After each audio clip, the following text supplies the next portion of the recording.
What is your favorite dessert?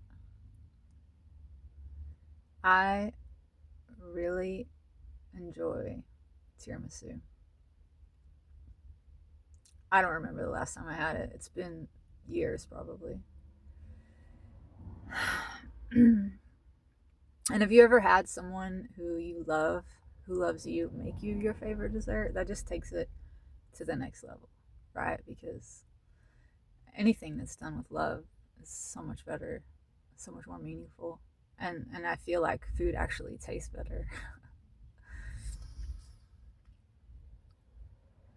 Now, it's great to receive a gift like that out of love, right? It's so enjoyable.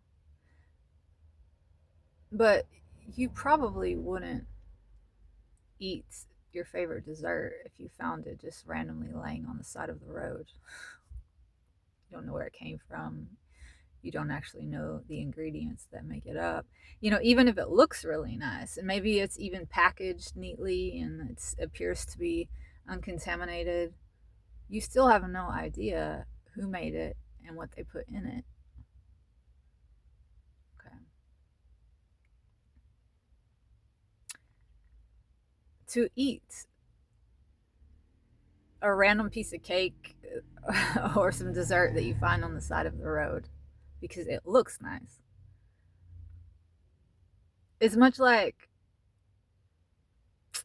hooking up with a person randomly for a one night stand that you meet in a club or off of a dating app because they look nice. They're attractive. Why do people do this? Because they're lonely, right? Now, normally you wouldn't eat a piece of cake that you found randomly on the side of the road that you don't know who made it or where it came from or what's in it. But if you were starving, if you hadn't eaten in weeks, and you needed calories, you needed some sort of sustenance, you probably would take the chance.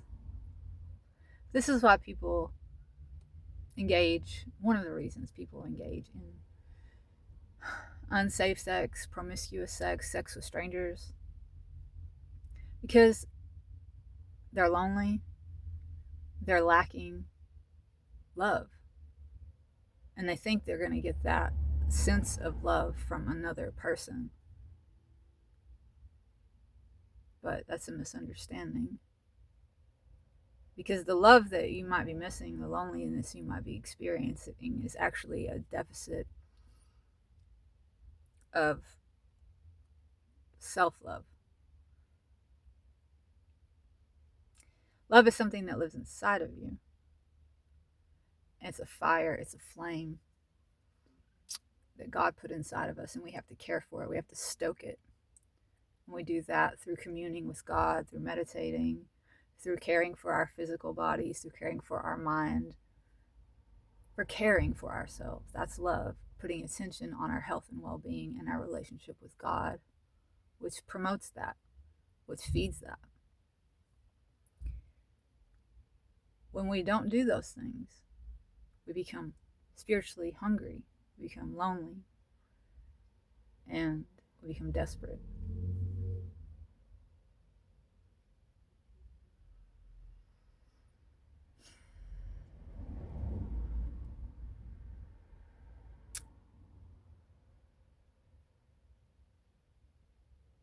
It's likely that if you are engaging in a sex act with a stranger, that they are also lacking in love and they are engaging with you for the same reason.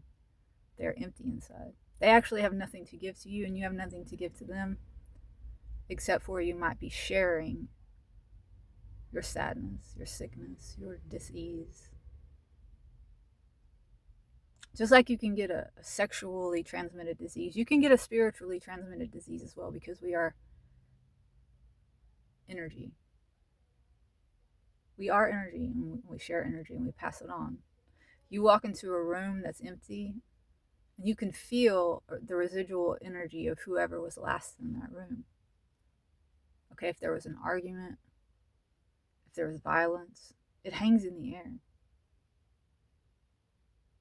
Just like love and peace and joy hangs in the air. Have you ever walked into a cathedral and felt the holiness of that, you can feel it.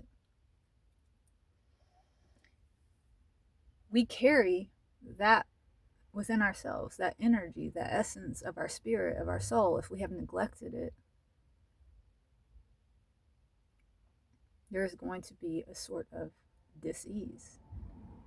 And we can pass that on, and we do. So don't go eating pieces of cake off the side of the road. It's not a good idea.